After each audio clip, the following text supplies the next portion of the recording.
29 August 2025ला Azad मैदानात मनोज जरांगे पाटील येत आहेत.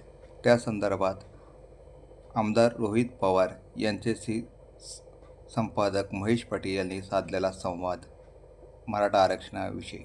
रोहित दादा, 29 ऑगस्टच्या मराठा आरक्षण संदर्भात तुम्ही काय तुमचा विचार आहे? एक तुम्ही समजून घ्या, कोर्टामध्ये टिकणारं मराठा आरक्षण आपल्याला जर द्यायचं असेल तर आपल्याला काही झालं तरी पार्लमेंटमध्ये जावं लागणार आहे. पार्लमेंटमध्ये जाऊन 50% पुढे आरक्षण मर्यादा ही आपल्याला वाढवावी लागेल. आज आपण 45 वर्ष वाट बघतोय.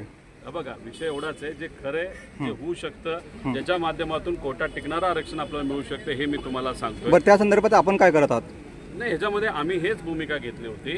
या सुप्रियाताईंनी सुद्धा, तुम्ही जर पार्लमेंट मधलं भाषण ऐकलं तर हेच त्यांनी भूमिका घेतली होती. आणि आमच्या सगळ्यांचं मत आहे की सर्व पक्ष बाजूला ठेवा, सगळे एकत्रित या.